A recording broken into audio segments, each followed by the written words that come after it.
Welcome to Thrissur kitchen and vlog. ഇന്ന് ഞാൻ ഉണ്ടാക്കുന്നത് ബാംഗ്ലൂരിലും മറ്റും കാണുന്ന അമ്പൂർ ചിക്കൻ ബിരിയാണിയാണ്. ആദ്യം അതിൻ്റെ ഇൻഗ്രീഡിയൻസ് എന്തൊക്കെയെന്ന് നോക്കാം. ഞാനിവിടെ 1/2 കിലോ ബസ്മതി റൈസാണ് എടുത്തിരിക്കുന്നത്.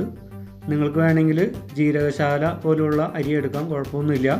സാധാരണ ജീരകശാലയാണ് ഉപയോഗിക്കുന്നത്, ചെറിയ അരിയാണ് ഉപയോഗിക്കുന്നത്. പിന്നെ ഒരു 1/2 കോഴി ചിക്കൻ എടുത്തിട്ടുണ്ട്. അത് ഏകദേശം 1 കിലോ ചിക്കൻ ഞാനിവിടെ കട്ട് ചെയ്ത് മാരിനേറ്റ് ചെയ്ത് വെച്ചിട്ടുണ്ട്. ഉപ്പ്, മുളക്, മസാലപ്പൊടി ഇത്രയിട്ടാണ് മാരിനേറ്റ് ചെയ്ത് വെച്ചിരിക്കുന്നത്.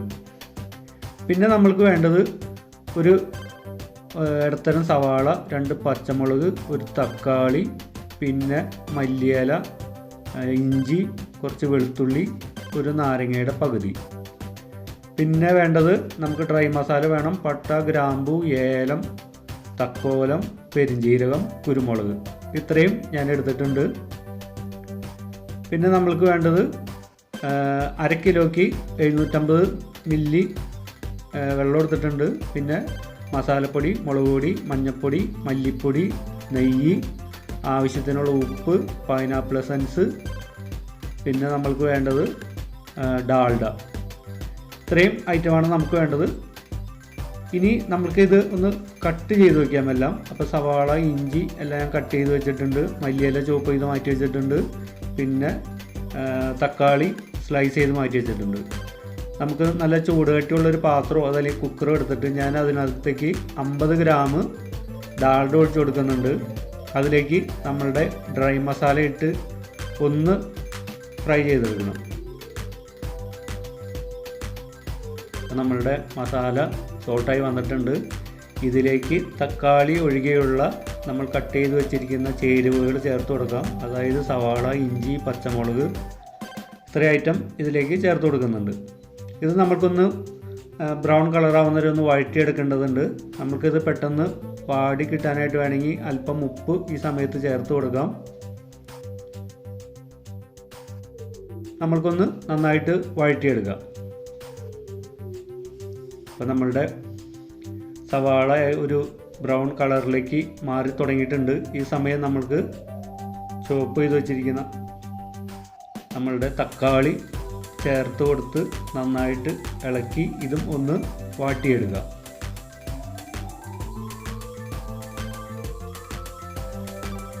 അപ്പോൾ നമ്മളുടെ സവാള, തക്കാളി എല്ലാം വാടി വന്നിട്ടുണ്ട്.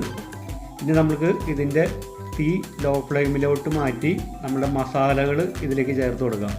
ഞാനൊരു 1/4 സ്പൂണിന് താഴെ മഞ്ഞൾപ്പൊടി ഇട്ട് കൊടുക്കുന്നുണ്ട്. പിന്നെ നമ്മൾക്ക് ഇതിലേക്ക് ആവശ്യത്തിനുള്ള മല്ലിപ്പൊടി ചേർത്ത് കൊടുക്കാം. ഞാൻ ഒരു 2 സ്പൂണോളം മല്ലിപ്പൊടി ചേർത്ത് കൊടുക്കുന്നുണ്ട്. പിന്നെ നമ്മൾക്ക് ആവശ്യത്തിന് മുളക് പൊടി ഞാനിപ്പോൾ ഇവിടെ 1 സ്പൂണാണ് ഇടുന്നത്. പിന്നെ 1 സ്പൂൺ ഗരം മസാല ആയിട്ട് കൊടുക്കുന്നുണ്ട്. ഗരം മസാലയ്ക്ക് പകരം ചിക്കൻ മസാല ആവാൻ കുഴപ്പമൊന്നുമില്ല. ഇത് നമുക്കൊന്ന് എണ്ണ തെളിയുന്നവരെ ഒന്ന് ഇളക്കിയെടുക്കുക. ഇപ്പോൾ നമ്മളുടെ മസാലയുടെ പച്ചക്കുത്തൊക്കെ മാറി കിട്ടിയിട്ടുണ്ട്. ഇനി നമ്മൾക്ക് ഇതിലേക്ക് നമ്മൾ മാരിനേറ്റ് ചെയ്ത് വെച്ചിരിക്കുന്ന ചിക്കൻ കഷ്ണങ്ങൾ ഇട്ട് കൊടുക്കാം.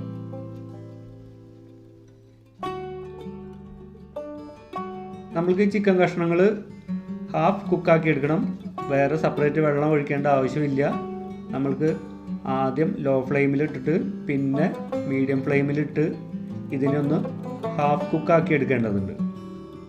കോഴിയുടെ വേവിനനുസരിച്ച് നിങ്ങൾ കുക്ക് ചെയ്യുക.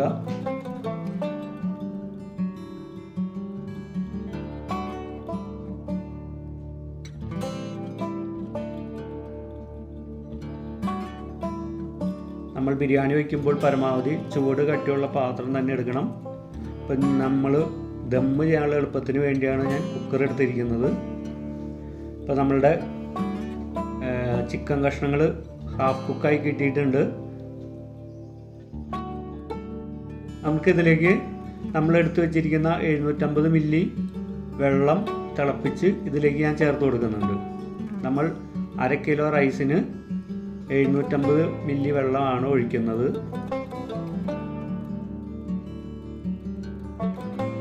നമ്മൾക്കിത് ഈ സമയത്ത് ഇതൊക്കെ ഉപ്പ് നോക്കി ഉപ്പൊക്കെ ഒന്ന് നമുക്ക് ബാലൻസ് ചെയ്യാം.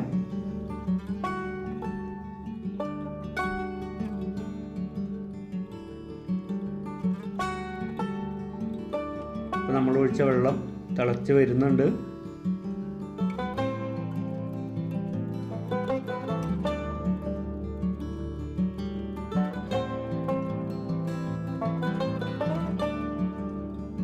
അപ്പോൾ നന്നായിട്ട് തിളച്ചിട്ടുണ്ട്. ഇതിലേക്ക് നമ്മൾ 1 മണിക്കൂർ കുതിർത്തി വെച്ചിരിക്കുന്ന നമ്മളുടെ റൈസ് ഈ സമയത്ത് ചേർത്ത് കൊടുക്കുക.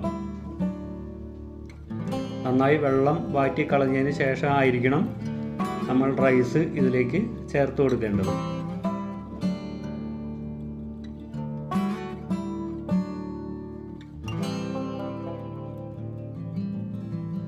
ഇത് ഞാനിവിടെ എടുത്തിരിക്കുന്ന റൈസ് ആലിബാബ എന്ന് പറയുന്ന ഒരു ബ്രാൻഡാണ് എടുത്തിരിക്കുന്നത്.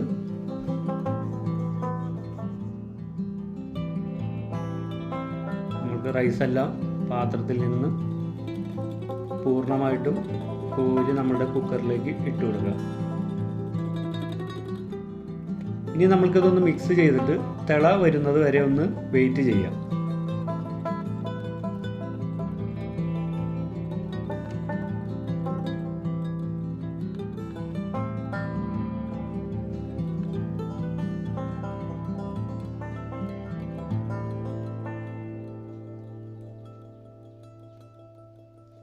അപ്പോൾ നമ്മളുടെ കുക്കർ തിള വന്നിട്ടുണ്ട്. നമ്മൾക്ക് ഇതിൻ്റെ മൂടി മുകളിൽ വെച്ച് ഏറ്റവും ലോ ഫ്ലെയിമിലിട്ട് നമുക്കത് കുക്ക് ചെയ്തെടുക്കാം. നമുക്കത് ഏകദേശം അരി ഒരു 90% കുക്കായതിന് ശേഷം നമുക്കൊരു നാരങ്ങയുടെ പകുതി ഇതിലേക്ക് ചേർത്ത് കൊടുത്ത് ഒന്നുകൂടി ഒന്ന് മിക്സ് ചെയ്തിട്ട് വീണ്ടും അടുപ്പ് അടച്ചു വയ്ക്കാം. നമ്മുടെ ഫ്ലെയിം ഏറ്റവും ലോയിലായിരിക്കാനായിട്ട് പ്രത്യേകം ശ്രദ്ധിക്കണം. തീ കൂടി കഴിഞ്ഞാൽ വെള്ളം വറ്റിപ്പോവും, നമ്മുടെ റൈസ് കുക്കായി കിട്ടില്ല. അപ്പോൾ തിള വന്നതിന് ശേഷം ഏറ്റവും ലോ ഫ്ലെയിമിലേക്ക് നോബ് മാറ്റാനായിട്ട് പ്രത്യേകം ശ്രദ്ധിക്കണം.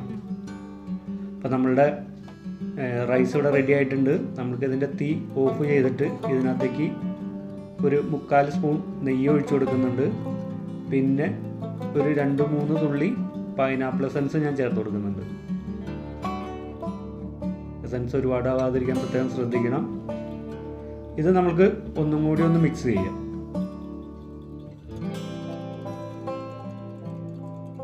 നന്നായിട്ട് മിക്സ് ആയിട്ടുണ്ട്.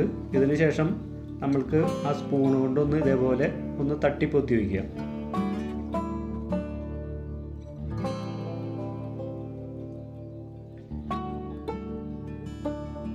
ഇനി ഇതിന് മുകളിലേക്ക് നമ്മൾ ചോപ്പ് ചെയ്ത് വെച്ചിരിക്കുന്ന മല്ലിയില ഇട്ട് കൊടുക്കാം. പുതിനയില ഉണ്ടെങ്കിൽ അതും ഇതിൻ്റെ കൂടെ ചേർത്ത് കൊടുക്കാം ഈ സമയത്ത്. അതിനുശേഷം നമ്മൾ അടപ്പ് ഉള്ളിൽ വെച്ച് അടയ്ക്കണം. നമ്മൾ സാധാരണ നേരത്തെ അടച്ചത് അടപ്പ് മുകളിൽ വെച്ചാണ്. ഇന്ന് നമ്മൾ സാധാരണ കുക്കർ അടയ്ക്കുന്നത് പോലെ ഉള്ളിലോട്ട് അടപ്പ് വെച്ച് നമ്മൾക്കിത് ദം ചെയ്തെടുക്കാം. നമ്മൾ ദം ചെയ്യാനുള്ള എളുപ്പത്തിനാണ് കുക്കർ എടുക്കുന്നത്. കുക്കർ അല്ല, നല്ല ചൂട് കട്ടിയുള്ള വേറെ പാത്രമാണെങ്കിൽ ഇതിൻ്റെ ലിഡ് നിങ്ങൾ മൈദ വെച്ചൊട്ടിച്ച് കൊടുക്കണം. ഇതിപ്പോൾ ഒരു 15 മിനിറ്റ് നമ്മൾ ദം ചെയ്തിട്ടുണ്ട്. അതിനുശേഷം ഞാനിത് ഓപ്പൺ ചെയ്തിട്ടുണ്ട്. നമ്മളുടെ മല്ലിയിലൊക്കെ നന്നായി വാടി വന്നിട്ടുണ്ട്. നമ്മൾക്കിത് നന്നായിട്ടൊന്ന് മിക്സ് ചെയ്യാം. ഇതിപ്പോൾ നമ്മൾക്ക് സെർവ് ചെയ്യാവുന്ന ഒരു പൊസിഷനിലേക്ക് എത്തിയിട്ടുണ്ട്. നമ്മൾക്കിത് ഒരു പാത്രത്തിലേക്ക് മാറ്റി ആവശ്യത്തിന് സെർവ് ചെയ്യാം.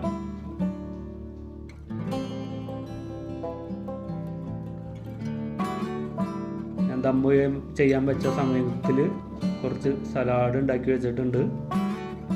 അതേപോലെ തന്നെ അച്ചാർ ഓൾറെഡി ഞാൻ ഉണ്ടാക്കിയത് ഇവിടെ ഇരിക്കുന്നുണ്ട്.